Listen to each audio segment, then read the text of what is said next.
Shama kam tardottoota qaba kardina keessaa qo'echaa viidiyoo Andu'aalem Gosaatti walitti deemee jirra. Viidiyoo kana keessatti wantoota baay'eedha kan nuti waliin ilaallachuudha. Wanti kun erga hojjennee kan waan hedduudha kan sooshaal miidiyaatti barreessaa turan keessumattuu beektonni barreessitoonni keessumattuu warreen muuziqaa kana laayirsii yookiin walaloo isaa barreessan waan baay'ee hiika sirba isaati barreessaa turan. Akki nu yaadneef akkitti sirbichi namoonni baay'een hubachaa jiran garaagara. Namni garuu akka barbaadetti hubata. Sirbi kun sirba jabaa, sirba seenaati. Sirba ergaa guddaa of keessaa qabudha. Namooti hiikaan sirba kanaa siniif gale. Biitii isaa sinitti tole moo walaloo isaati moo akkam sirba kana maarsaa jaallattan ergaan isaa akkamii walaloon isaa akkamii taateewwan viidiyoo sana keessatti raawwataman ergaa maalii dabarsaa jiru walaloo sana wajjin akkamitti wal siman isa jedhu wal wajjin ilaalla. Faana tura namoonni channel kana faaratan yoo jiraatan subscribe godhaa yoo kana laayikii godhaa na faana tura. Andu'aalem Gosaa gaa ayyaana fakkeessee jira keessumattuu muuziqaa baay'ee bareedaa namooti baay'ee viidiyoo hojjetaa jiru sooshaal miidiyaan waa'ee isaati namooti barreessan namooti viidiyoo hojjetan namooti waa poosti godhanii waa'ee sirba bililleeti jechuudha. Sirba kana daayirektii godhee zuuzu sirba afaan oromoo irratti nama yeroo jalqabaatiif daayirektii godhee jedhee tayyaada mammaattiin beekuni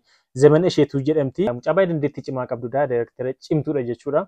Sineemaatoogiraafiriin Efreem Tesfaayeeti. Kompooseri Simmenyew Saamu'eel gurbaa kanadha jechuudha. Isas viidiyoon isaa jira gara dudduubaatti wal wajjin ilaalla. Viidiyoo sana dudduuba yookiin yeroo waraabbisan dudduuba taatee wanta turan viidiyoo hedduu walitti qabadheen jira wal wajjin ilaallasasi. Laayirsii kan barreesse Lalisaa Indiris jechuudha. Waan barreesse isatu beeka. Abbaa sana caalaa namni beeku hin jiru jechuudha. Maayirraa kee barreessee fi ergaan sirbichaa maal akka ta'e nuyi waan walalii daroonsaa walitti dhufee muuziqaa walitti rukutamee fi nutti toluu danda'a malee ergaasaa sirrii kan beeku nama sana jechuudha. So namni kun nama jabaadha barreessaadha. Nama baay'ee dandeettii cimaa qabudha. Baay'ee na ajaa'ibe ergan reakshinii kaleessa hojjedhee kee deebi'ee waa'ee sirba kana gaafa inni barreessu gaani poosti godhu baay'ee jira deebi'ee dhaggeeffataa ture. Ergaansaa dhugaa kitaaba meeqataa jechuudha. Isa wal wajjin ilaallatu. Baay'ee bo'oonni irratti dubbatuu fi waa hiikaa jechoonsaa wanta inni poosti godhee wajjin ilaalla. Gosaa kana hojjete hundumaa amma kireditii kennaa deemna jechuudha waan beennu. Loogoo kana kan hojjete GT Graphics Gammachiis Tashoomeeti. Loogoo baay'ee bareedaadha. Pooster diizaanii kana hunda isaa kan hojjete Gammachiis Tashoomeeti jechuudha gurbaa kana. Shaggarii gubbaa mamarmaare. Shakkituu jiddaa famaraate. Shaggarii gubbaa mamarmaare. Shakkituu jiddaa famaraate. Akka isaan barreessaa jiranitti jiddaa yookiin giddaa waan jedhamu kana afaan oromoo keessatti gosa oromoo jiddaa yookiin giddaa.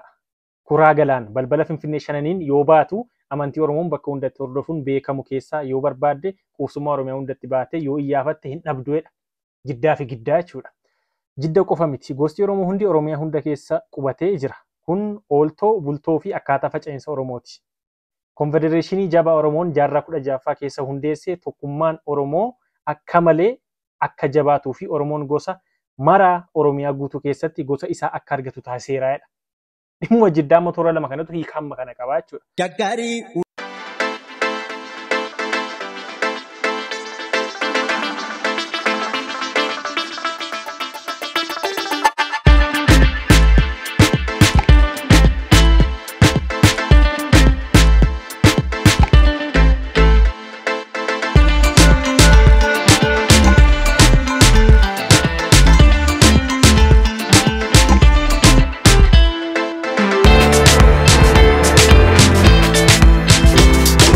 Abbaan sheedha badhaadha Dilgaasa amma sirriitti mataa isaa badhaadha amma nuti amma inni isee gaafateenaan badhaadha naan jettee abbaan shee maqaa siddee maqaa badhaadhaa himattee jechuudha. Badhaadhaan kun badhaadha Dilgaasaa kana jechuudha akka barreessitoonni kun jechaa jiranitti jechuudha. Suura kana akkuma sirriitti argitan badhaadha Dilgaasaa jechuun goota Oromoo guddichaa yeroo ulfaattuu fi rakkistuutti Oromiyaa keessa dhaabbatee Oromiyaaf utuu loluu hidhamee hidhaas cabsee ba'ee amma xumuraatti diina utuu haleeluu dhumarra yeroo diinaan marfamu ofiin of galaafatedha. Jaallisaa inni amanamaa fi gaariin gootni akka isaa ammoo fayyee gara suuteedha. Fincota laga mormuun waliin yaa'anii nyamarii fi gamanatti diina haleelan. Ala gudeeddaa baafatan caalma bilisummaa wareegan ergamuuf warra hanga lubbuutti qabsaa'e. Kana jechuudha. Amma toora kana irratti keessiin ibsa gaafatti kennaniiru waa'een sirba kana kitaaba tokko fayyaadha jechuudha. Amma nu callisnee giximiisaa wanta walitti dhufan yeedaloo isaa dubbee dhaggeeffannee darbuu dandeenya garuu hiikonnas keessa jiran baay'ee na ajaa'iban ergasii waan namooti barreessanii shirgochaa jiran ergan argee jechuudha. Magaalaa mormi biilillee takku guuta safarri sanga kan fi buuda bareednisaa. Akkuma teessa dukkanaa keessa ija isheetu ifaa bifanga jaalalootu irraatti faa. Namni tokko miira koona binuu banne olmaa ishee natti duubanne. namni tokkollee miira koo naaf hin hubanne oolmaa ishees natti hin dubbanne. Amma bilillee kana barbaadaa jechuudha. Namni tokkollee miira koo naaf hin hubanne oolmaa ishees natti hin dubbanne. Salaala keessa barraakoo keessa mogormoo bachoon of geessaadha. Jaalaltuu lafa naannessaa. Jecha hoo eegaluu nama marara. Kana jechuun yeroo garuu nama marara. Hagam garaa walitti jabaannee si jechisiisa. Itti ufee barbaadu akka barbaadu dhaadata. Ishee barbaadu akka barbaadu dhaadata. Boora fe'atee galaa nyaata yookiin imaltu galaa fe'atee qabatee galaan abbaa jiddaa saniif san keessa barbaaduuf biyya waliin gahee jechuudha. Oromiyaa keessa naanna'aa jechuudha.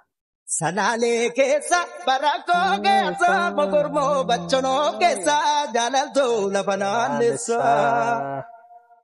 Boora farda koo galaan jitteen faana keedhaa kutee kuyyuu fi qarree gohaa. Hoo galaan dhume asan jiraa kottu naan jedhii dhagaamirraan gara keelohaa. Gaabbii himata bakki hin dhaqin hin jiru halkanis guyyaas hin teenye garuu eecha hin arganne hin agarree jechuudha immoo na barbaachata jira. Ya magaala koo daroo bu'uu bu'ee dhuguma ijaatu siyyuu nagarreef malee dilaala koo siyaadullee du'e dhuguma iyyatu tulluun dabarreef malee. Iyyisaa tulluu gaman dabarreef malee jira. Asirratti darbee warra intalaa nutti hime dhugaadha warra beekuun waan guddaadha. Intalli barbaadamtu kan eenyuuti akka taate barre. Warra kuraa jiddaa intala mutuluu raayyaa kuraa jiddaa galaan dachii tuulamaati. Mujayo galo warra kuraa jiddaa mul'attu maaloo gaala namaa jiddaa mutuluu raayyaa ayyaana baaketi nutuluu yaayyaa warra bulaalleeti hariiroo dhaqee ta'ee warra jaarsoo jaarsaan ergaddaa natti himee teessoo adalgee gubbaa eebadaalee xiyyaa annabee ijaa wangaalee xiyyaa. Wow, hariiroo dhaqee warra jaarsoo jaarsan ergaddaa natti himee teessoo. Addalgee gubbaa eebadhaanee tiyyaa annabee iyyaaf way magaallee tiyyaa. Hiriya tana barbaacha jiddaa warra jaarsaa guulallee fi bachoo naanna'aa jira jechuudha. Nuunis na gargaaraa nuun jedha. Mallattoof bifa amala hunda nutti mateera. Hayyee mallattoon himadhaa maaloo naaf birmadhaa.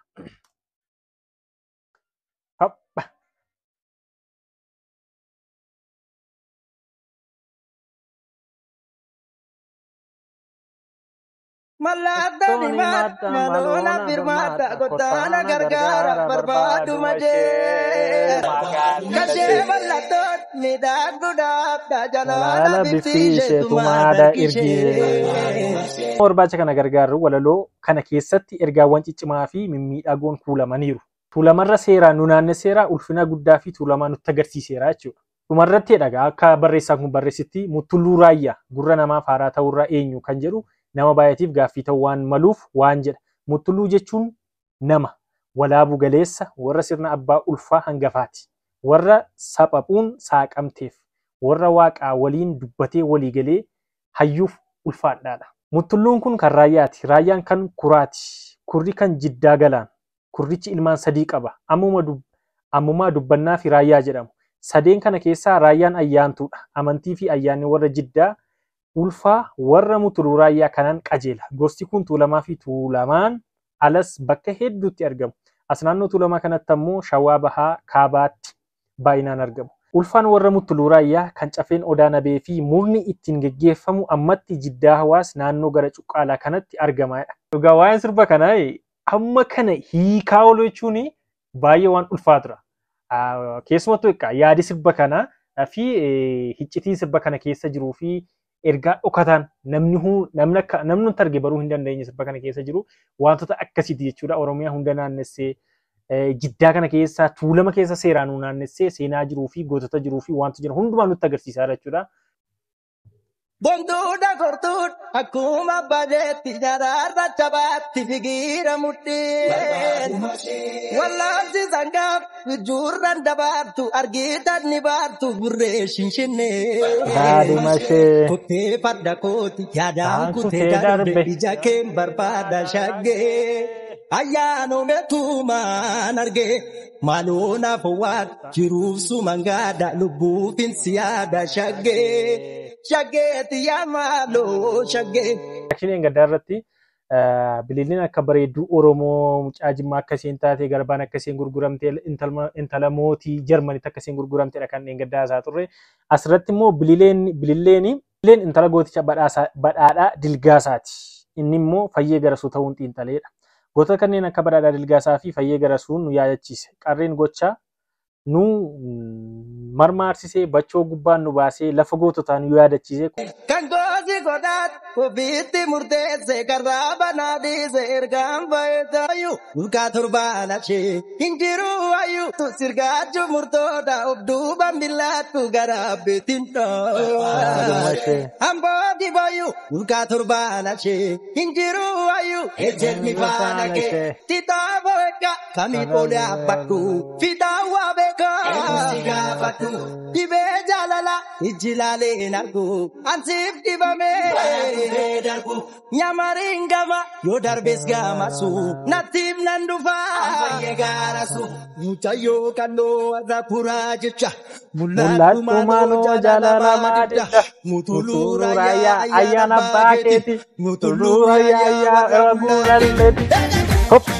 Egaa muuziqaa ajaa'ibaatii hiikaa hedduutti kennaa jiru keessatti mutuluu raayyaa fa maqaa dheeraa kuraa hangafa warra jiddaatii jiddi hangafa tuulamaati tuulamnis hangafa Oromoo hundaati mutuluu raayyaa ammoo nama ayyaantu warra kuraa uumamaa waaqni addatti ayyaantummaa kennee uumeedha jedhugaa warri barreessitoonni jechuudha. Seenaa muuziqaa kana keessa jiru waan dhugaa rabbi waan hubachuu baay'ee namatti cimudha. Barreessitootaa fi namoota seenaa beekaman namni amma kana keessatti xiinxalee hubatu hin jiru. Nuuf muuziqaa bareedaa nutti tola duukaa sirbuu dandeenya. Inni beeku garuu hiikaa isaa hamma kana itti kennee jira. Istuudiyoodha gurbaa kana jechuudha dhugaa. Mucaa dandeettii guddaa qabudha. Mucaa dandeettii ajaa'ibaa qabudha. Gurbaa kana kan muuziqaa afaan Oromoo baay'ee isaa hojjetaa jiru. Keessumattuu kan Natsaanee Sultaan irratti muuziqaa isa hunda isa hojjeta jira. Warroota Odaa Waardii nyaataa turan kanaan dura mucaa dandeettii guddaa qabudha. Diitaa istuudiyoo Odaa Waardii nyaataa turedha. Akkana baarii cinaa yookiin qindeessaa muuziqaa jabaate jechuudha. Badhaasa hedduu argateetu jira. Nama dandeettii guddaa qabudha. Muuziqaa kana akka hojjete gurbaa kanadha. Mormoo bachonoo keessa jaalaltuu lafa naanneessa. Boora farda ko galaa hitteen faana keedha kutee guyyuu fi qarree gohaa hoo galaan dhume asan jiraa kottu naan jeeti. Zuuzuu jechuun intala kanadha daayireektarri jechuudha. Mucaa jabduudha. Mucaa ajaa'ibaati. Dandeettii addaa kan isiin agarsiise reefuu sirba afaan Oromoo yeroo jalqabaaf hojjetti. Dandeettii adda nama agarsiistedha. Zuuzuun isee kanadha. Daayireektarri muuziqaa kanaa jechuudha. Muuziqaa akkas bareedu dudduuba nama akkamii nama hedduu akka jiru ni beektu. Ogummaa hedduu kaameraamanoota gargaarotaa laayitii warra qaban warra waraaban editingii warra hojjetan daayireektii warra godhan barreessan yeedaleessan namoota hedduudha jechuudha kan dudduuba sana jiru. So muuziqaan akkasii tiimiidhaan gurupiidhaan hojjetamu dandeettii namoota hedduu irratti hirmaatu akkasiin bareedee nama bira gahaa jechuudha. Dhugaa muuziqaa ajaa'ibaati. Waliin hojjechuun tiimoorkiidhaan hojjechuun hammam akka muuziqaa bareechuu hammam akka dandeettii addaa hundumtuu dandeettii qabu irratti hirmaatee akkasiin bareechuun argitu jechuudha. Muuziqaa baay'ee ajaa'ibaati. Bilile mormi bilile takubuuta safarri sanga kalbi buuda bareennisa. Akkuma addeessa dukkana keessa ija isheetu ifaa bifanga jaalalootu irraati faa. Namni tokkollee miira koona finuu badnenge olmaa isheessa kamiin oole abbadhu fitaa waa beekaa.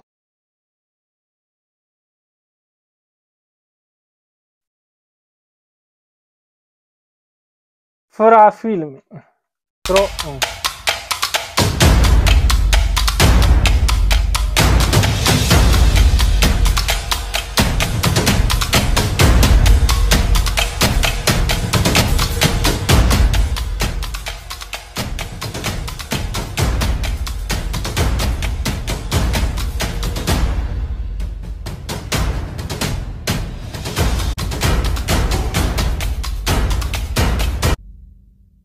Muuziqaan tokko dadhabbii meeqa keessa akka beekisi bareedee daqiiqaa 4 daqiiqaa 5 gidduutti muuziqaan akkas bareedu ji'a meeqa torban meeqa dadhabbii nama meeqa akka inni ta'e asirraa hubachuu dandeessu jechuudha.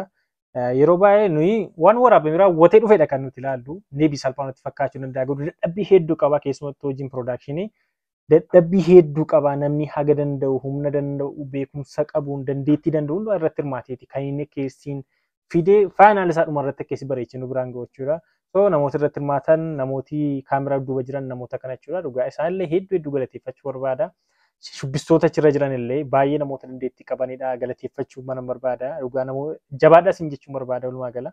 Hordoftoota kiyyaaf dhiyeessu kana fakkaata sirba Andu'aalem ayyaana nu marachaa jiru gaa sirba kana sirba ajaa'ibaa biitiinsaa waamti ta'e afee hin jiru.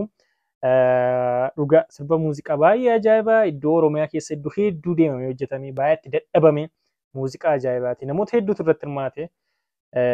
Saniif muuziqaa baay'ee bareeduudha jabaadhu albeemii isaa yeroo dhiyootti nu biraan ga'a eeggaddaa isin jechuu barbaada. Yeroo biraa viidiyoo biraatiin hin goorti deebinutti nagaan tura.